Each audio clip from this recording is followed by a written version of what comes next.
Hey guys, welcome to the Maresa Ng official channel where we help businesses to grow.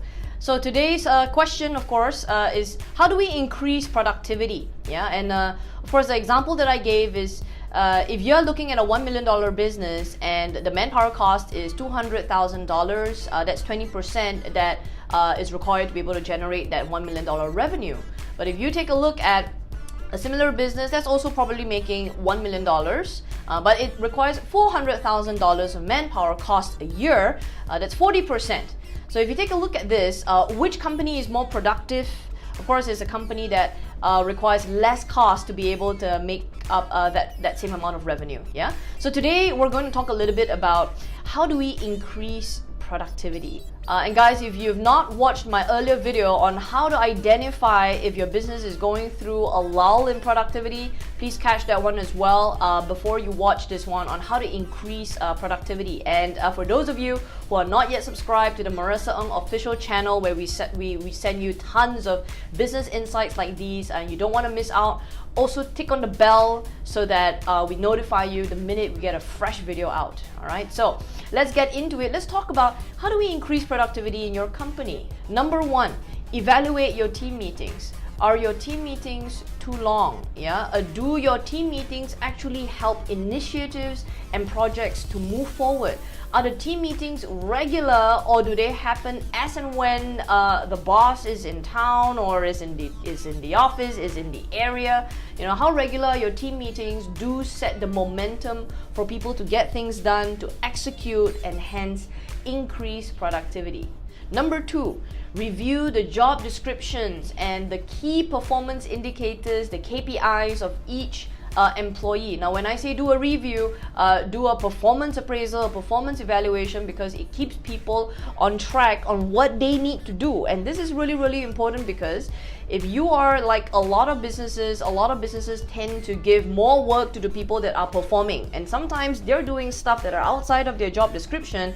And then when they are overworked, the rest are underworked. Yeah, and that increases and inflates your manpower cost. So if you do that kind of evaluation, what is of course proposed, if you do it 2 times a year, once in 6 months, of course if you do that kind of evaluation often enough, you'll be able to start seeing and weighing out whether there's enough balance for enough work for every employee versus it being lopsided to just the people that can actually get things done. Number 3, replan your organizational chart. Start asking yourself, is every position in the company giving us a gain or a benefit that helps the organization to move forward? Draw up your organizational chart and you'll start seeing the changes and the differences in what you need in moving the business forward and whether the positions are even necessary. Number 4, systematize your business using software as a solution. Now that's very, very critical. For instance, a very, very simple example is a leave system. If you have a leave system, and a lot of businesses struggle with, hey, I did not know that Thomas is not going to be at work today. You know, oh my gosh, she's on a 2-week leave now, that starts today. Oh my gosh, I need a bunch of stuff done.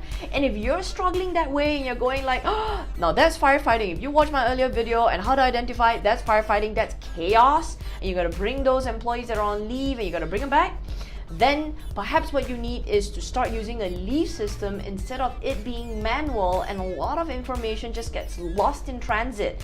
Now these are an example of unnecessary mistakes and you can avoid them. Now that's just one example of using a leave system. If you need a customer relationship management system, a CRM, you might need an email marketing system, you might need an accounting system if invoices are mistakes in invoices are happening. So you might need a system to be able to tie up your entire process so that you avoid some of these errors. And number 5, create a standard process.